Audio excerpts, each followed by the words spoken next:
Продолжает наш эфир выпуск новостей. В студии Сергей Михедов. Здравствуйте. Коротко о темах.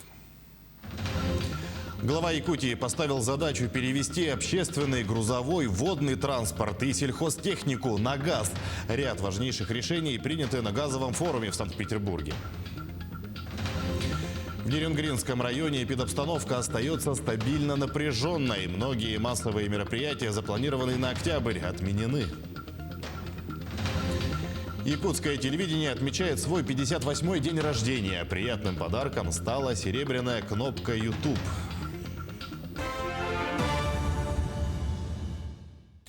Ряд важных стратегических решений для развития Якутии приняли на газовом форуме в Санкт-Петербурге. Айсан Николаев встретился с руководством компании «Газпром». Концерн направит 1 миллиард 800 миллионов рублей в республику на реализацию президентской программы социальной догазификации.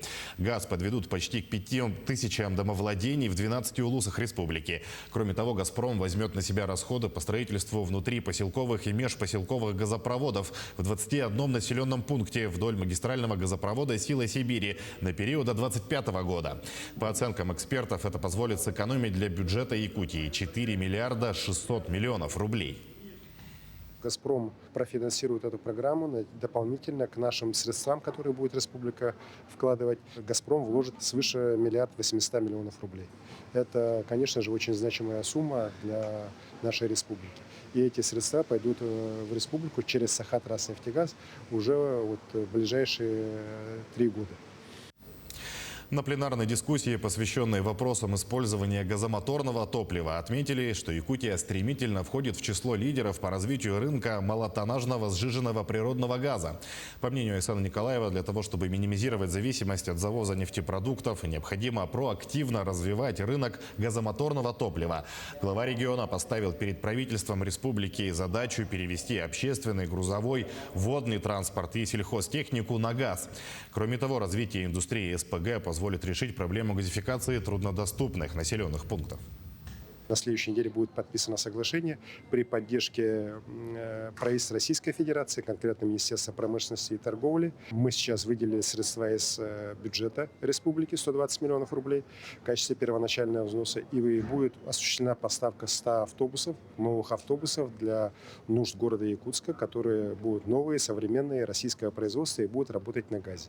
На газомоторном топливе. Автобусы поступят уже в первой половине 2022 года. Сейчас к эпидобстановке еще 238 человек заразились коронавирусом в Якутии за минувшие сутки. В столице республики 125 заболевших. 12 случаев в Татинском районе, 11 в Мегино-Кангаласском, Валданском и Ленском районах, по 9 случаев заражения. 8 заболевших в Сунтарском районе, 6 в Кобяйском. Еще в 19 районах республики зафиксировали от 1 до 5 случаев заболевания. Сегодня после обеда будет принято решение городской санитарно-эпидемиологической комиссии по городу Якутску по продлению карантина по ОРВИ. Необходимо обратить внимание на то, что дети у нас сегодня составляют 20% от заболевших как в амбулаторных, так и в стационарных условиях. Говоря о заболевании детей, необходимо обратить внимание на тот факт, что на настоящий момент 2 детей у нас сегодня в республике находятся в тяжелом положении.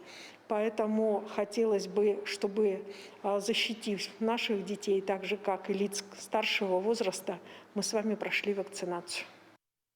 В Нерюнгринском районе эпидобстановка с учетом как коронавируса, так и вирусных респираторных заболеваний остается стабильно напряженной.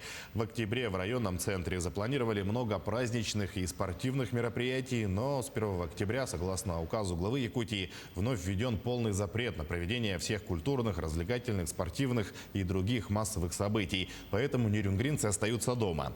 На прошлой неделе еще отмечали снижение заболеваемости ОРВИ и гриппом, и эпидпороги по району не были превышены. Однако сейчас обстановка ухудшилась. И поскольку респираторные инфекции в целом, в том числе и коронавирусная инфекция, относятся в первую очередь к управляемым инфекциям, то есть к тем инфекциям, которые можно регулировать посредством применения специфической профилактики, такой как вакцинация, эту профилактику нам и необходимо обеспечить для того, чтобы все население страны, республики и нашего района было защищено от этих инфекций. Горячая линия по организации образовательного процесса с применением дистанционных технологий начала работу в столице республики. Ее запустили по инициативе мэра Евгения Григорьева сегодня. Глава столицы отметил, что в настоящий момент особая роль отводится директорам школ, которые обязаны обеспечить нормальный учебный процесс и наличие в школе исправных технических средств обучения. С жалобами на организацию дистанционного обучения родители могут обратиться по номеру телефона горячей линии 45 10 60.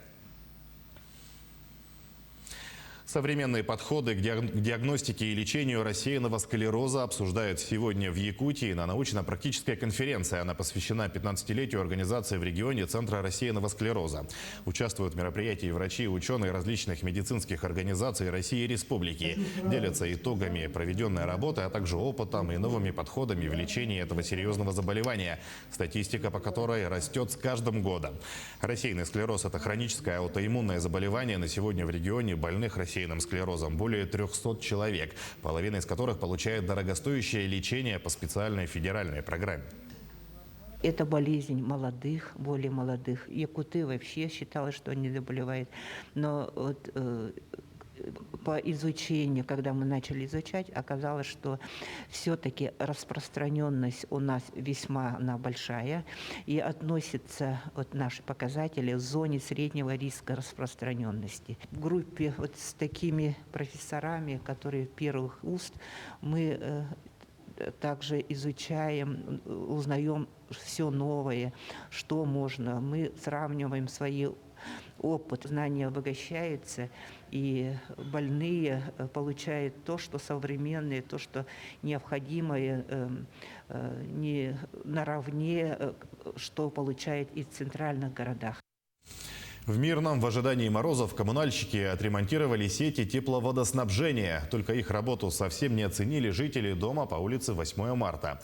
Люди утверждают, из-за действий рабочих их теперь сложно попасть на частную территорию. Что же такого сделали коммунальщики, выясняли наши коллеги.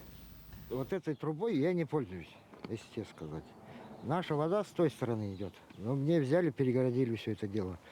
Появлению новой трубы вдоль собственного забора Роман Томский не рад. Водопровод рядом с его участком проходил всегда, просто раньше находился под землей.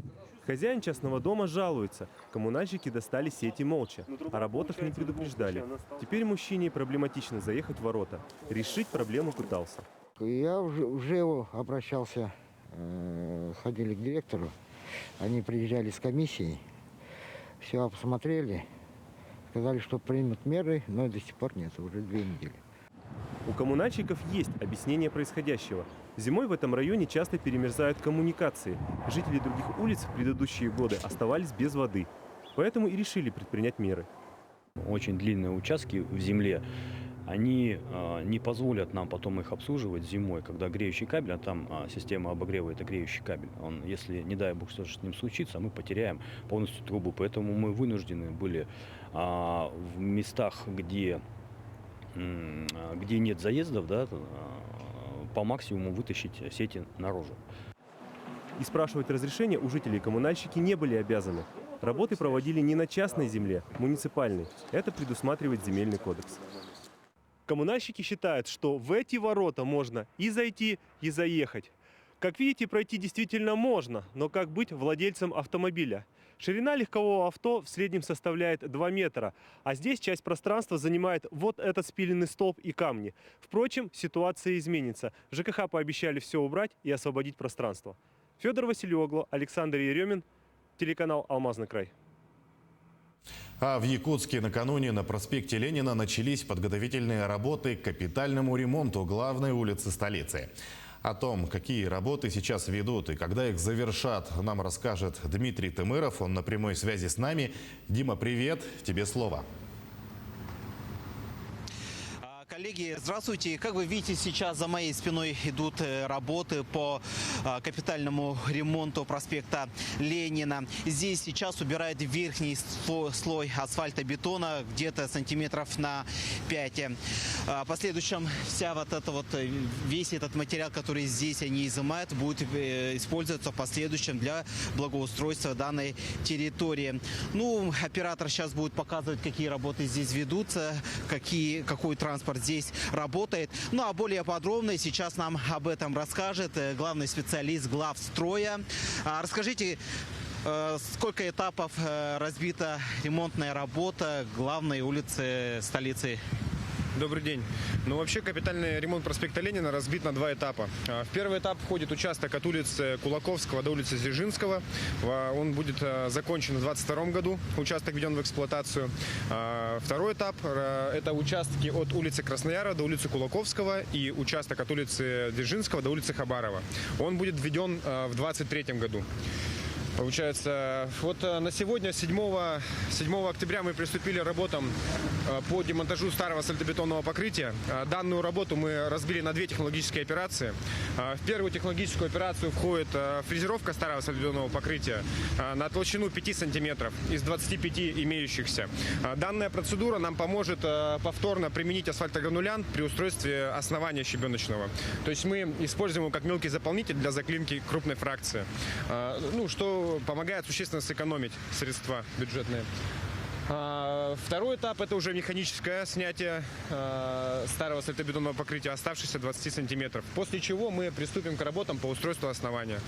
А смотрите, вот у нас в народе говорят, что у нас ремонтные работы, именно дорожные работы начинаются обычно осенью, когда падает снег и так далее. Это вот как-то отразится в будущем или все-таки прокладка асфальта запланирована на другое время? Да, вот работы по устройству основанию нам как раз необходимо проводить в период отрицательных температур, чтобы избежать грунтовых вод и так далее, осыпки, насыпи. Работы по устройству асфальтобетонного покрытия будет произведены в 2022 году. То есть на следующий год все асфальтобетонные работы запланированы на первом этапе. Участок от Кулаковского до Дзержинского.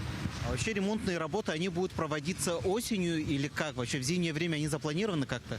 Да, мы в этом году планируем работать как минимум до конца октября-ноября, до конца ноября. Ну и последний вопрос касаемо, вот ранее говорили, то, что дороги будут перекрываться и так далее. Вот этот вопрос как-то сегодня обсуждается? Перекрытие, вот на сегодня нам нет необходимости в перекрытии, так как мы закрываем только одну из полос, чтобы не создавать транспортного коллапса, так как это центральная артерия города. И если мы ее перекроем, создадим помехи, на самом деле, серьезные для движения транспорта и маршрутного транспорта. Поэтому минимизировать стараемся, конечно, перекрытие участки. Вообще мы планируем перекрытие поэтапно также, то есть как разделили сам капремонт, также будем разделять и закрытие участки. Ориентировочно перекрытие проспекта планируется в ноябре месяце. Будет участок перекрыт от улицы Кулаковского до улицы Кирова. Хорошо, спасибо. Ну а в конце я хочу сказать то, что в этом году на ремонтные работы запланировали где-то 290 миллионов рублей, а общая стоимость капитального ремонта проспекта Ленина оценивается где-то в 1,5 миллиарда рублей. Самой дорогой частью проекта, как уже было сказано, является замена канализационного коллектора, который здесь проходит под дорогой 1968 года. Получается, это занимаются этим специалисты водоканала. Это нужно туда вниз спустить весь этот материал и так далее. Ну а мы будем следить за развитием событий и рассказывать, как ведется ремонтная работа главной улицы столицы. На этом у меня все. Дима, спасибо. Это был Дмитрий Тымыров с информацией о капитальном ремонте проспекта Ленина в столице. Сегодня день якутского телевидения. 58 лет назад, 8 октября, в эфир вышла первая регулярная программа. В настоящее время национальная вещательная компания «Саха» – одна из крупнейших региональных теле- и радиовещательных компаний России. Стоит отметить, что телевидение для Якутии не просто картинка со звуком, а нечто большее. Ведь это явление пришло к якутянам не из Москвы. В начале 4 года якутское телевидение самостоятельно представляло жителям республики технический прогресс, пока в 1967 году не появилось центральное телевидение. Сегодня телевидение Якутии объединяет целое семейство телеканалов. Это НВК «Саха», «Мамонт» и телеканал «Якутия-24». А вещание ведется на 2 государственных языках и языках коренных малочисленных народов. И еще одна приятная новость. Официальный канал НВК «Саха» получил серебряную кнопку YouTube. Награда присуждается при достижении каналом 100 тысяч подписчиков. Служба интернет-вещания НВК «Саха» уже получила свою награду. Согласно имеющимся данным, на официальный канал компании уже подписаны более 103 тысяч человек. Ежедневно на канале размещается контент телеканала, в число которого входят как выпуски целых передач, так и отдельные сюжеты. Также публикуются другие интересные материалы.